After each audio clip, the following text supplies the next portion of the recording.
নমস্কার বন্ধুরা, welcome back to my channel. আজ আমি আপনাদের সাথে শেয়ার করব ডালের বড়ি দিয়ে মূলার শাকের ঘন্ট। আশা করছি আজকের এই ভিডিওটি আপনাদের অনেক ভালো লাগবে। ভিডিওটি ভালো লাগলে লাইক, কমেন্ট এবং শেয়ার করতে ভুলবেন না। আমার চ্যানেলে নতুন হয়ে থাকলে চ্যানেলটি সাবস্ক্রাইব করে পাশে থাকা বেল আইকনটি বাজিয়ে দিন, যাতে পরবর্তী ভিডিওর নোটিফিকেশন সবার আগে আপনার কাছে যায়। তাহলে চলুন বন্ধুরা, ভিডিওটি শুরু করা যাক। আমি স্পেশাল এই মূলার শাকের ঘন্ট করার জন্য এখানে প্রথমেই কিছুটা মূলার শাক বেছে ধুয়ে নিয়েছি। দেখতেই পাচ্ছেন বন্ধুরা মূলার শাক আপনাদের কাছে কেমন লাগে এটা আমি জানি না, কিন্তু আমার কাছে খাইতে কিন্তু অনেক ভালো লাগে। আপনাদের কার কাছে কেমন লাগে এটা অবশ্যই কমেন্টে জানাবেন। আর হ্যাঁ, যে মূলার শাক খায় না সেও খাবে, যদি আপনারা আমার এই রেসিপিটা ফলো করে রান্না করেন তবেই। এখন আমি মূলার শাক হাতের মুঠোতে টাইট করে ধরে কুচি কুচি করে কেটে নেব। দেখুন বন্ধুরা, এভাবে আমি কুচি কুচি করে কাটবো। কিভাবে আমি হাতের মধ্যে মুঠো করে নিচ্ছি এইভাবে ফলো করে দেখবেন, আর এইভাবেই কাটতে হবে। আপনারা হয়তো মূলার শাকের অনেক রেসিপি খেয়েছেন, মূলার শাকের ভাজি, মূলার শাকের পিতলি, কিন্তু কখনো কি ঘন্টটা করে খেয়েছেন?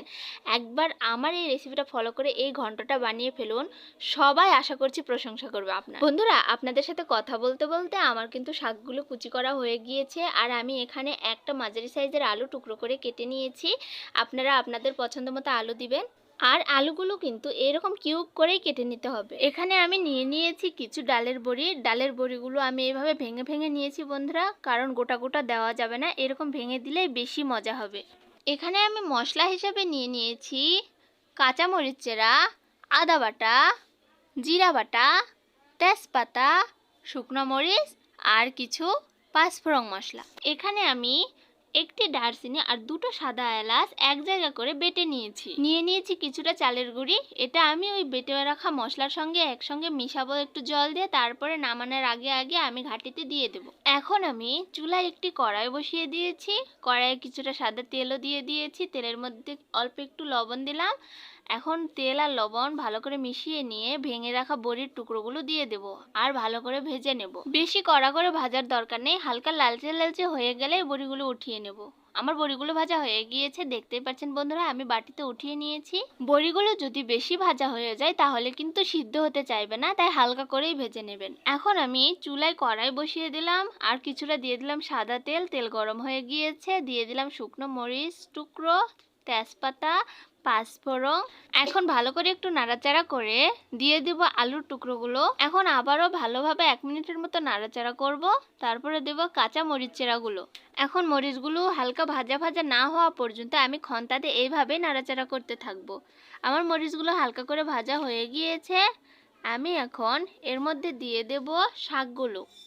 অল্প করে আগে শাক দিয়ে দেবো, তারপর খন্তার সাহায্যে ভালো করে একটু নাড়াচাড়া করে দেবো, তাছাড়া নিচের মশলাগুলো পুড়ে যাইতে পারে। তারপরে পুরো শাকগুলো আমি এখন দিয়ে দিচ্ছি। এর মধ্যে আমার পুরো শাকগুলো দেওয়া হয়ে গিয়েছে বন্ধুরা। এখন আমি খন্তা দিয়ে ভালোভাবে সবগুলো নাড়াচাড়া করে দেবো। তারপরে এর মধ্যে একে একে আমি দিয়ে দেব লবণ, তারপরে দিয়ে দিব হলুদ, এখন দিচ্ছি আদা বাটা, তারপরে দিয়ে দিলাম জিরা বাটা। এখন ভালোভাবে সবগুলো নাড়াচাড়া করে দেব। বন্ধুরা, আমার সব শাকগুলো ভালোভাবে নাড়াচাড়া করা দেওয়া হয়ে গিয়েছে।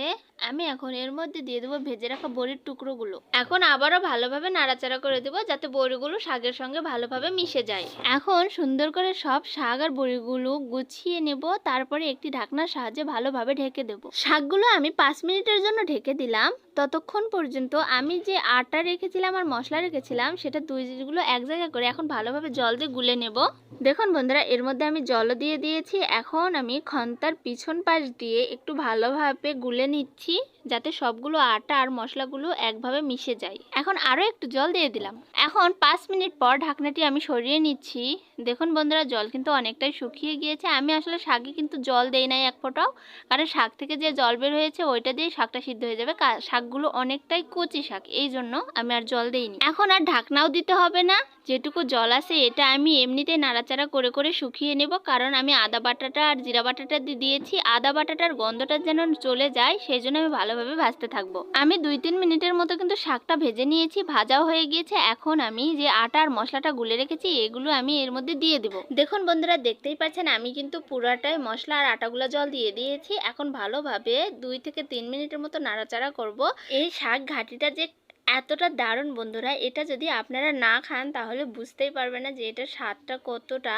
আপনারা একবার হলেও এই রেসিপিটা তৈরি করে দেখুন, আশা করছি অনেক ভালো লাগবে আপনাদের। বন্ধুরা, আপনাদের সাথে কথা বলতে বলতে কিন্তু আমার প্রায় হয়ে গিয়েছে ঘন্ট। আমি এখন এই ঘন্টটা উঠায়ে নেব।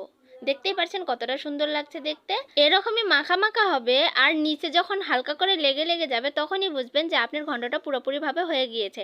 আমি এখন ঘন্টটি নামিয়ে নিয়েছি। দেখুন বন্ধুরা কতটা সুন্দর লাগছে আর কতটা লোভনীয় হয়েছে রেসিপিটা। বন্ধুরা, এইরকমই নিত্য নতুন ভিডিও পেতে আমার এই চ্যানেলটি সাবস্ক্রাইব করে আমার এই ছোট্ট চ্যানেলটির পাশেই থাকার অনুরোধ রইল। দেখা হচ্ছে এইরকমই নিত্য নতুন রেসিপি নিয়ে কোনো পরবর্তী ভিডিওতে। ততক্ষণ পর্যন্ত ভালো থাকুন, সুস্থ থাকুন। টাটা বন্ধুরা।